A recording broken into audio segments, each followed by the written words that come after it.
তাহলে সাপোজ কোনো blind person যদি মেনুটা খুঁজে না পায়, তাহলে সেই করেসপন্ডিং যাকে ফ্রেন্ড হিসাবে অ্যাড করা হয়েছে সে যদি স্টার্ট লিখে SMS করে, তাহলে আমাদের এই সফটওয়্যারটা অটো চালু হয়ে যাবে। তার জন্য ব্লাইন্ড পারসনকে মেনু থেকে এই সফটওয়্যার করতে হবে না। সো আমরা এখন দেখব যে কিভাবে মেসেজ দিয়ে আমরা এই সফটওয়্যারটি চালু করতে পারি। আমাদের সফটওয়্যারটি চালু অবস্থায় আছে, আমরা এটাকে এক্সিট করে দেব। এখন আমরা আমাদের সফটওয়্যারটি এক্সিট করছি। আমরা দেখছি যে আমাদের যে স্যাটেলাইটের যে আইকনটা ছিল ওটা অলরেডি চলে গিয়েছে। সো আমরা দেখব এখন ফ্রেন্ড হিসাবে এখানে একজন অ্যাড করা রয়েছে, সে যদি SMS করে তাহলে কিভাবে আমাদের সফটওয়্যারটি চালু হয়ে যায়।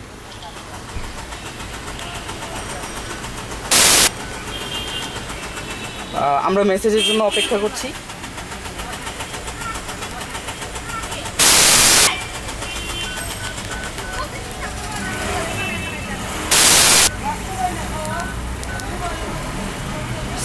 স্টার্টের সবগুলো অক্ষর আমাদের লোয়ার কেস লেটারে হবে, START lower case letter.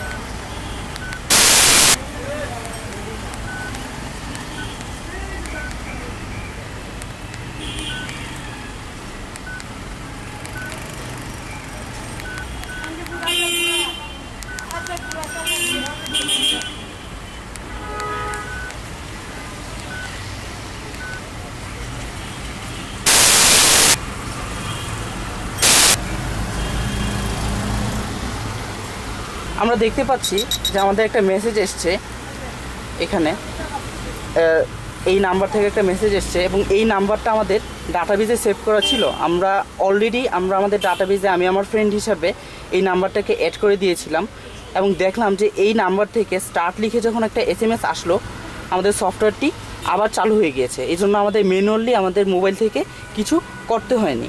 So এরপর আমরা আমাদের সফটওয়্যারটি দিয়ে নর্মালি যেভাবে কাজ করার ওভাবে করতে পারবো। এটা স্পেশালি ব্লাইন্ডের কথা চিন্তা করে তৈরি করা। ব্লাইন্ডের জন্য আমরা আরেকটা স্টার্ট আপ অপশন রেখেছি, যে আমরা যদি আমাদের এই সফটওয়্যারটি এক্সিট করে দিই, এক্সিট করে আমাদের মোবাইলটি বন্ধ করে আবার চালু করি, তাহলে এটি স্টার্ট আপে চালু হবে। আমরা দেখি যে আমাদের এই সফটওয়্যারটি স্টার্ট আপে কীভাবে চালু হয়ে ব্লাইন্ডে হেল্প করতে পারে। আমরা আমাদের মোবাইলটি বন্ধ করে দিচ্ছি।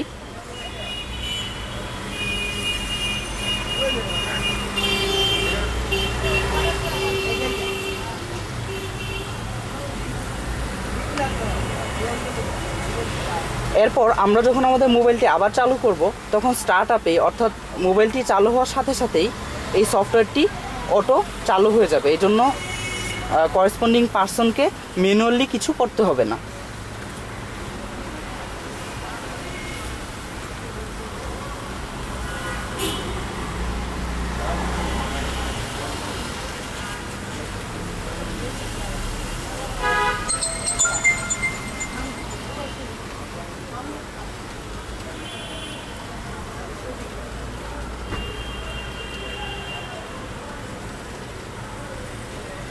আমাদের মোবাইলটি চালু হচ্ছে। চালু হওয়ার পর আমরা দেখব যে আমাদের সফটওয়্যারটি অটো স্টার্ট হয়ে গিয়েছে।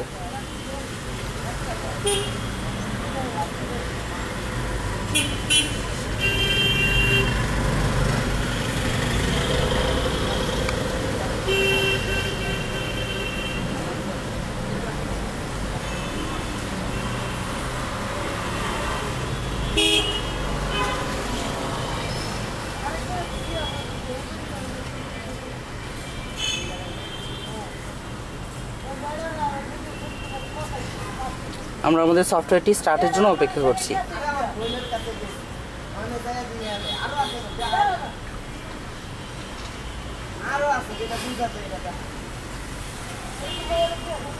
আমরা দেখতে পাচ্ছি যে ম্যানুয়ালি কোনো কিছু করা ছাড়াই আমাদের সফটওয়্যারটি চালু হয়ে গিয়েছে। এই যে আমরা শুরুতে আমাদের যে চালু হওয়ার পর যে অপশনগুলো আসে আমরা সেগুলো দেখতে পাচ্ছি। সো এটা ব্লাইন্ড পারসনকে কীভাবে হেল্প করবে, সে যদি মেনু থেকে খুঁজে না পায় তাহলে সে শুধু মোবাইলটা বন্ধ করবে এবং চালু করলেই সেটা চালু হয়ে যাবে। সো ব্লাইন্ড পারসনদের জন্য আমরা আরও কিছু অপশন রেখেছিলাম। সাপোজ ভিজুয়ালি ইম্পেয়ার্ডে যখন থেকেই সে এই অপশনটা দিয়ে যখন সে চালু করবে, এরপর থেকে তাকে করেসপন্ডিং ইনফরমেশনগুলো আমরা অডিও মেসেজ আকারে দিচ্ছি। অর্থাৎ সে সেখান থেকে অডিও মেসেজ আকারে শুনে তার পয়েন্ট অফ ইন্টারেস্টগুলো সম্পর্কে সে জানতে পারবে। তো এইভাবে আমাদের সফটওয়্যারটি কাজ করে। আমরা চাইলে আমাদের সফটওয়্যারটি থেকে এক্সিট করতে পারি, আমরা আমাদের সফটওয়্যার থেকে এক্সিট করে দিলাম। আমাদের এই সফটওয়্যারের জন্য রিকমেন্ডেড হচ্ছে আমরা যখন সফটওয়্যারটি চালু রাখবো, এরপর যখন আমরা চাইবো না যে আমাদের লোকেশনগুলো ডিটেক্ট হোক বা আমাদের যখন দরকার হবে না, তখন আমরা সফটওয়্যারটি সাধারণত এক্সিট করে রাখবো। তো এই হচ্ছে আমাদের লোকেশন বেসড অ্যাডভার্টাইজমেন্ট সফটওয়্যার। আশা করি সবার কাজে লাগবে, এবং স্পেশালি এটা যদি ব্লাইন্ড পারসন যারা আছে তাদেরকে যদি হেল্প করতে পারে তাহলে